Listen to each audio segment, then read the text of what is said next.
With the election just a boot a week away, you have the mainstream media full-blown tweaking out, having meltdowns over the poll reversal or just simply over the popularity reversal. The debates have gone and passed, and something that was clearly displayed is Pierre Poilievre's dominance not only over his public speaking abilities, but also the policies that he brings to the table. I mean, Mark Carney maybe was a hot shot back in the day, but he is nothing compared to that right now. He can't handle the pressure of even debating Pierre Poilievre.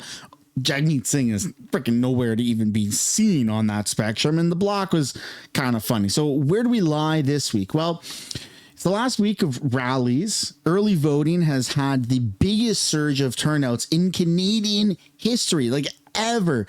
More and more people are rushing to the polls for either axe attacks or the absolutely retarded elbows up thing, which I just can't get over. I hate using that word, but wow, it is incredibly stupid. And so here we lie, the left and the right, going toe to toe on who is going to elect the next prime minister. And I mean, I think it's a clear shot for Pierre Poilievre. New polls suggest that. New data suggests that. It's looking pretty favorable. So let's get into all of that on today's video. Welcome back to the channel. Welcome back to another video, everybody. Before we get into it, I do want to encourage you guys to smash that like button and subscribe to the channel if you haven't yet already. Really helps grow the channel and push videos out further, especially in this final week, so you can actually be informed of what is going on. And if you want to show your support for anti-Carney rhetoric, then you can visit the link down below in the description or the pinned comment below.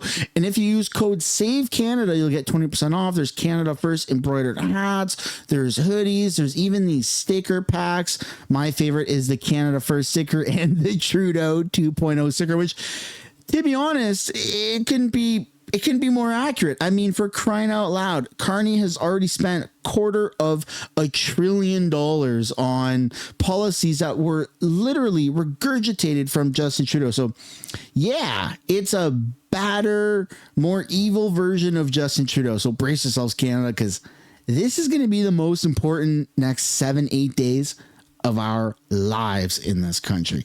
Without further ado, let's get into the news, shall we? Starting off with corrupt, weird 338 Poland, showing that the Liberals are down from 190 something seats to a projected 188, and it's showing an uptick for Pierre Poilievre. I think that this is inaccurate for 125. I think the seats is significantly more. You also have a bit of a reversal here on Polymarket. You can see that Mark Carney was going up, and ever since the debates, he is coming down, and Pierre Poilievre is doing the opposite. Pierre Poilievre is going up after the debates. And then you have Main Street Poland showing a 44% for the Liberals and a 43% for the Conservatives. And then just for fun, I ran my own poll on my YouTube channel, Community Post. 31,000 votes on this channel in 24 or 30 some hours. I said, who are you voting for to be Canada's next prime minister? Mark Carney, Poilievre, and Jagmeet. And 97% of people voted Pierre Poilievre. Only 2% voted Mark Carney, and 1% voted Jagmeet. So again, I mean, not that singular poll is the make or break of where people are going to be voting, but hey, if the media is going to show their own corrupt polls, why don't I show my own biased polls? I mean, might as well just fight fire with fire. But let's get away from the polls and take a look at what's going on with Trump and how he's potentially influencing this Canadian election. If you want Canada to remain Canada, then don't vote Liberal, because Liberals seem to be the one that is more likely to become the 51st state or some form of annexation. But let's take a look here at this video, shall we? Well, U.S. President Donald Trump and his tariff threats have dominated the campaign trail throughout the election. CTV News U.S. political analyst Eric Ham joins us now for more on that. Eric, thanks as always for joining us. It's good to be with you. Thanks for having me. We're heading into the final stretch of the campaign up here. Do you think Trump will get involved yet again? I do not believe that Donald Trump will focus specifically on the election. I do believe that we will continue to see the president look for ways to implement tariffs, which we know have been debilitating for the global economy. But in terms of actually either using tariffs as a headway or a vehicle for more engagement into Canadian politics, I don't think we're going to see that from the president, at least right now. Is Washington keeping a close eye on this election? Does it feel like it?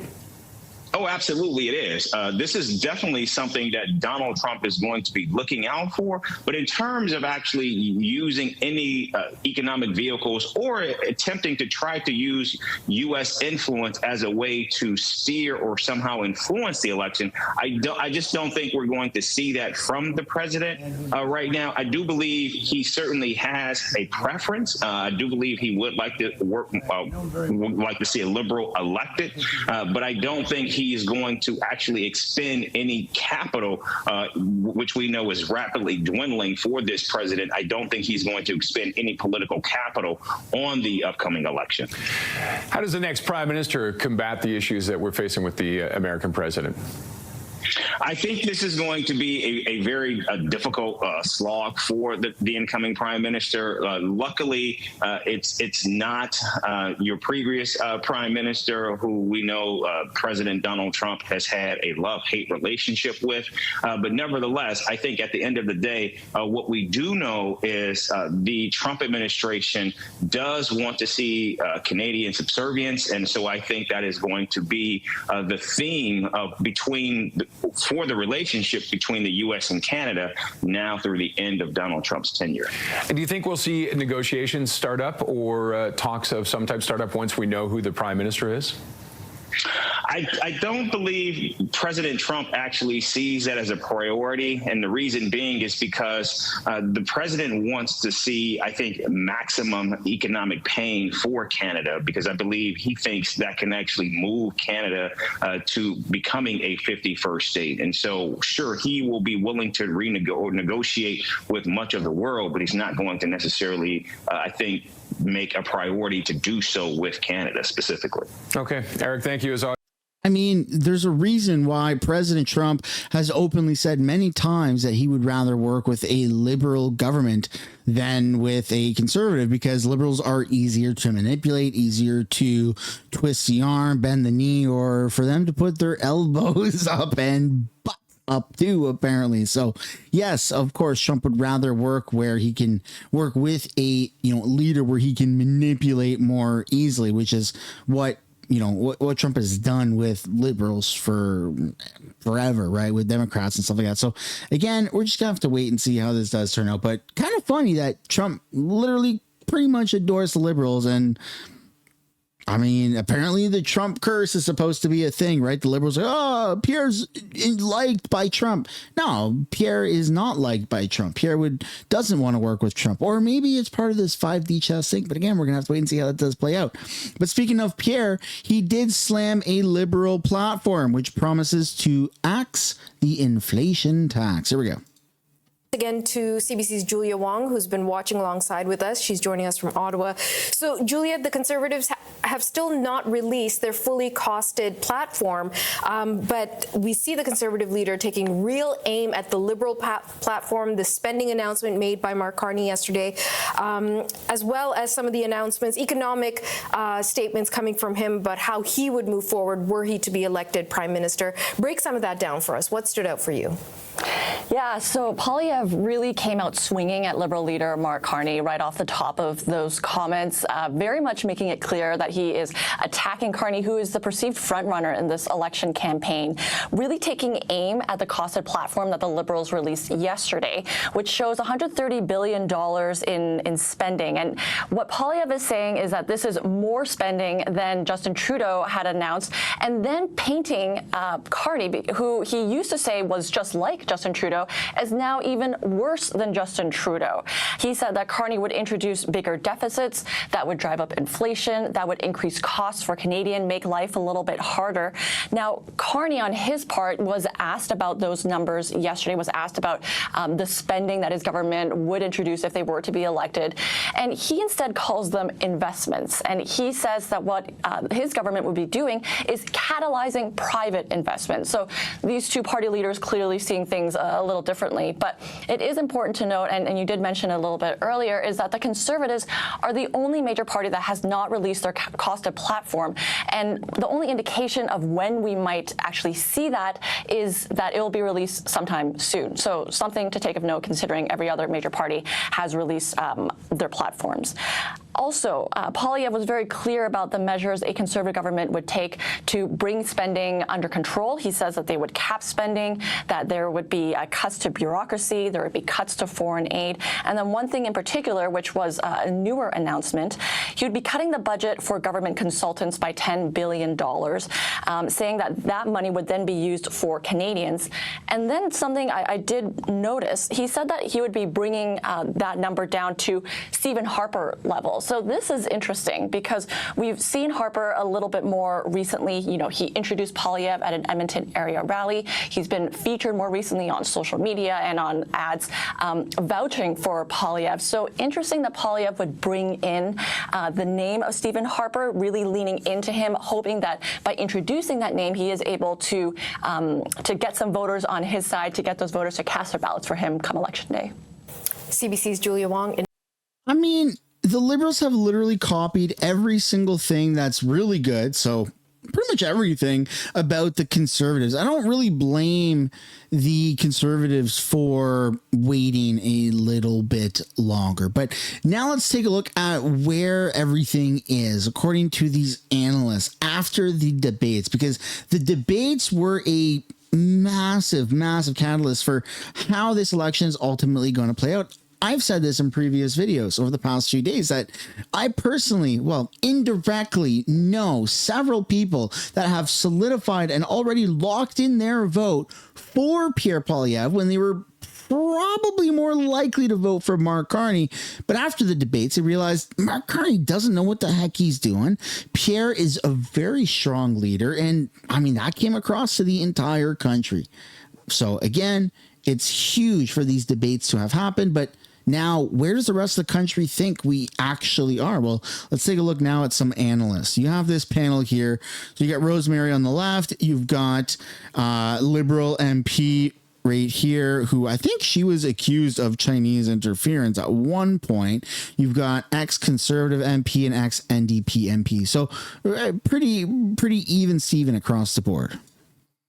Marianne, I'll start with you. Obviously, the biggest moment of the week has been the debates. It's been a few days now, and leaders back on the campaign trail. How do you think the debate changed anything, or do you think it changed anything for the Liberal campaign? I think the debate showed Mr. Carney as the serious leader that Canadians are looking for. I like the debate format because it really allowed all of the party leaders to show what their plan is and what their ideas are for Canada and what they will do if elected Prime Minister. And I think Mr. Carney showed himself to be serious and the person who has the leadership experience to navigate Canada through what is going to be a very, very tough time ahead. Fighting the tariffs against the United States, but actually also building a Canada that is strong, resilient, and as you've seen in the platform now, the right kinds of investments that's going to get us there. Okay, James Moore, we talked a lot about whether the debate mattered or not. It's maybe too soon to see whether Canadians viewed it as a moment, a turning point. But what do you think it showed of the Conservative leader in terms of the kind of leader he could be or the kind of leader he is? Well, I mean, look, I thought Pierre did extraordinarily well. He presented himself thoughtfully, substantively, less aggressively than an opposition leader, more prime ministerial, I think, than he has in the past. And I think all that is accretive to his political support going forward. I think he shone really well when he taught on the issues of crime, when he had his face-off directly with Mark Carney over the security clearance issue. It's weird that Liberals think that that's somehow a big gotcha question when it's actually a reasonable reason why he wouldn't he wouldn't take that approach. So look, I think Pierre Poilievre did extraordinarily well. I think the polls that have come out since the leaders' debate show that he won. Whether or not it'll have an outcome, I'm skeptical about all of that. But I think to the audience that Pierre was trying to appeal, which is to motivate the base and to try to appear more prime ministerial, I think he achieved that outcome. Okay, Nathan Cullen, same. I mean, absolutely. We're not going to listen to NDP because honestly, who cares? And to be extra frank, I don't even think the NDP deserves any airtime at all. After that atrocity, I know it's not Jagmeet speaking, but after that atrocity of what Jagmeet put the country through of constantly trying to interrupt Pierre Poilievre, I mean, that was the most unprofessional thing. Even I myself, who's somebody who sometimes wears pants when he's making these videos for hundreds of thousands of people, and sometimes wears them and sometimes doesn't. You know, I as somebody who's prides himself on a certain lack of professionalism. What I saw with Jagmeet, man, that was even beneath me. That was absolutely disgusting. And so getting back to Pierre Poilievre, he really represented himself, not like an opposition leader, but an actual prime minister. I mean, he looked the country right in the eyes. He wore a Canadian pin proudly. His demeanor was really great.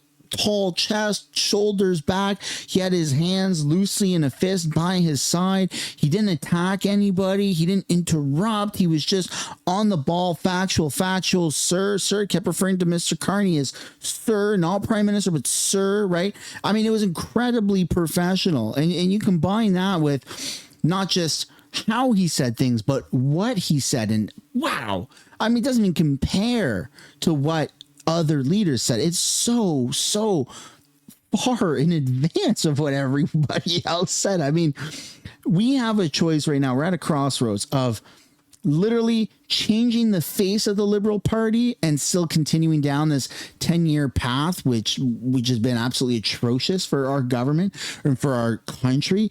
Homelessness, never been higher.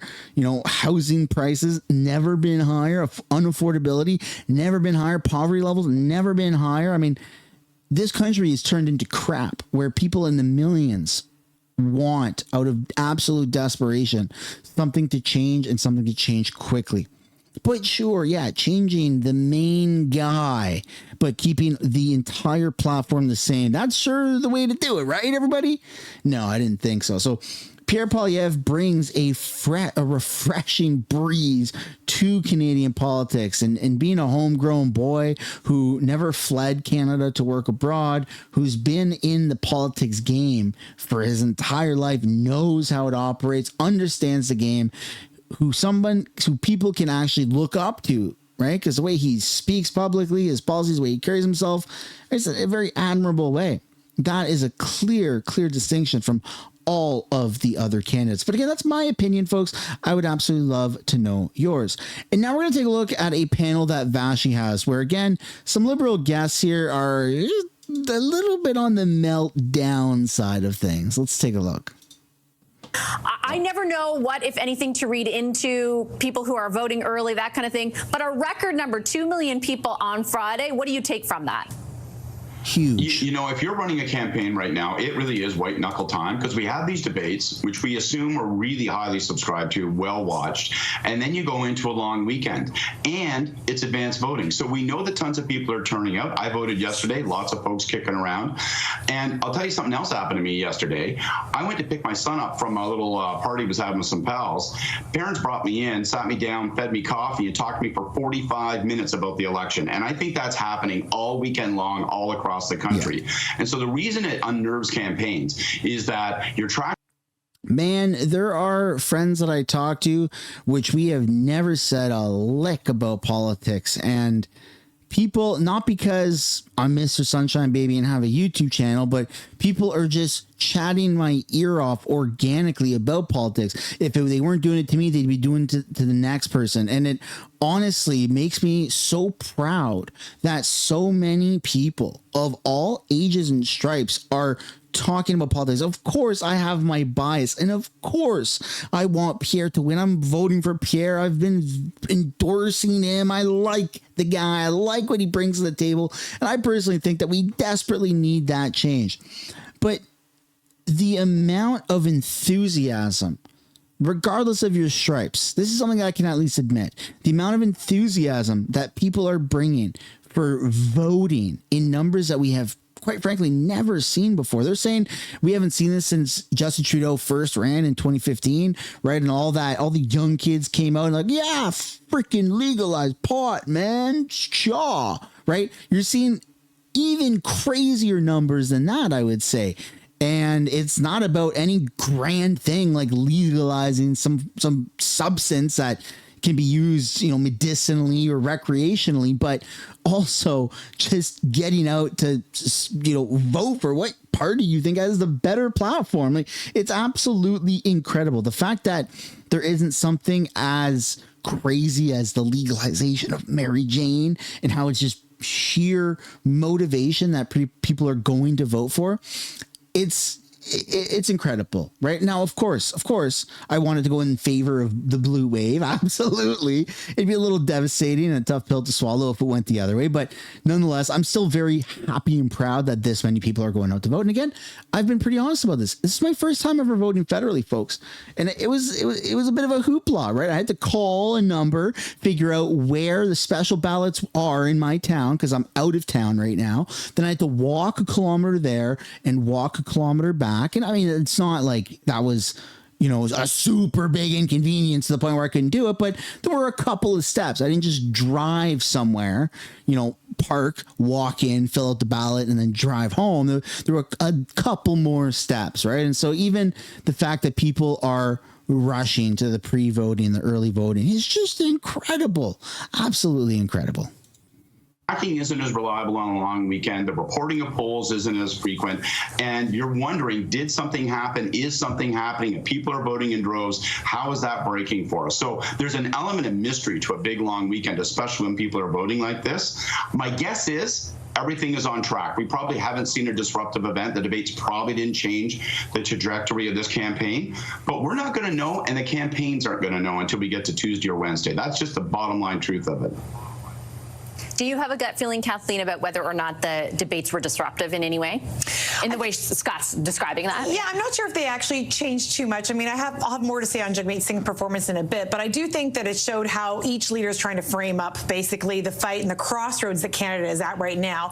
I think with the voting turnout on Friday and Saturdays, well, I also voted yesterday too, is in case of Mr. Obvious, it's easier to vote when people don't have to work, right? Yeah. Like that, and that is why we actually should change some of our laws to have voting over a long weekend or over a weekend, so people can have the chance to get out and vote. But I do think it. Yeah, I agree, and I think that in addition to that, we should be having election week parades where people are in the streets celebrating that we live in a democratic society where we even have the ability to vote. And there's accommodations for people that are physically and, unwell to actually go out and vote, where maybe they can call or have Elections Canada help them in some sort of way. Like, it's a pretty cool process. I know there's a whole rhetoric out there that it's rigged and fake and yada, yada. And just for the sake of this conversation here, I'm not even going to entertain that, because Canada, above other countries, we have a pretty decent democracy, right? Like, yeah, we're compromised by China at the government level. I get that. That for sure needs to be addressed. Yes, we got a lot of corruption, but the fact that we actually have the ability to vote, I think that it matters. And I think that actually celebrating elections every 4 years, almost to be on par with how we celebrate Canada Day, would be a phenomenal step to, educate people, have Poutine stands everywhere and wave Canadian flags. And it doesn't matter if you're on the left or the right or a separatist party. You just get together, you celebrate Canada. We all indulge ourselves in Canadian history. We have a good time. We eat cultural food. We educate people about, the cultural, history of Canada. And we come together and it's like, hey, yeah, woohoo, we get to vote, man. Like, this is incredible. And there should be time off work to really support this. That's just my opinion. Sounds a little freaking maybe progressive and borderline delusional, but compared to other countries out there, the fact that we have the ability to vote and the fact that our government has an ability to put a positive spin on this and say, look, it doesn't matter if you're voting left or right. The fact that you're just going out and voting makes a huge difference in this country. again, I have my political bias, but I would rather see the biggest voter turnout in record numbers than not record numbers and a tragic loss, right? I'd rather see more Canadians ever, because I think it was like 70% of eligible Canadians usually vote federally, and it'd be sick if we got that number up to the 80s or 90s. It'd be absolutely freaking wild. So again, kind of something to think about. Maybe we start a petition to try and do, a whole election parade, right? 1 every 4 years. You just celebrate Canada. That's it. You don't celebrate your party. You just celebrate Canada. Shows enthusiasm. The question is where those votes are landing. On the debates just specifically, I think Jagmeet Singh did inject some motivation into NDP base. I think we are seeing higher motivation scores. And I think that's really important in this last period of the campaign, these last days, 8 days that we have, Like, we need to have that enthusiasm so he can build back that base that he had in 2021. Is there still possibility over the period that remains, Corey, for things to shift? I think it was you making the point last week that yes, there have been 3 to 5 point jumps back and forth in the polls, but largely things have remained fairly stagnant. The Liberals have a bit of the edge from the beginning of the campaign, and they still, according to public opinion polls, do. Yeah, we've seen a lot of twitching in the margin of error in terms of the tracking polls, which is probably not a change really. It would look more to me like things have leveled off about a week ago, and we haven't seen a lot of movement one way or the other. We've seen a little bit of twitching in the margin on the polling. I think it's going to be a very high turnout election. I think it's a very polarized electorate here, and kind of 2 ballot questions duking it out, one for change and to stop the Liberals from getting a 4th term, and more on affordability issues, skewing a little bit younger in the voting pool on things like cost of housing, and another ballot question that's more focused on Trump and stability and safe hands, if you will, led by Carney and the Liberals. And I think that those 2 competing ballot questions have really pushed both the NDP and the Bloc out of the conversation in a way that we haven't seen in the past. Scott, I wanted to pick your brains, and I'll get Kathleen to respond to that in a second, but just more so on strategy heading into these last 8 days. You all 3 have described kind of the state of the electorate, the state of the election. What does that, or how does that inform the strategy you expect to see deployed over this final week?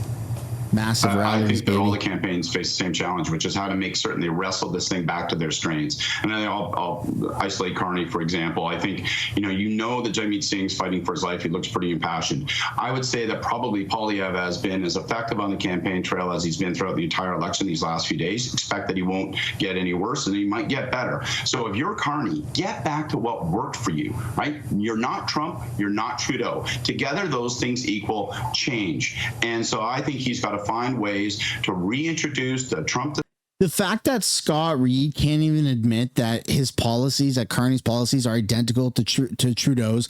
The fact that Trudeau's staffers literally wrote Carney's speech. Like, you're saying that he's not Trump. Yeah, duh, no one is.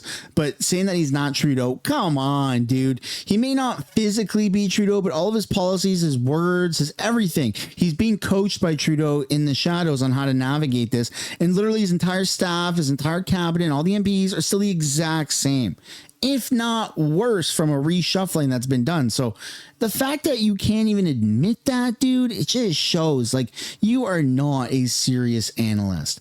I mean, that's absolutely absurd. Pierre Poilievre said it best in the debate.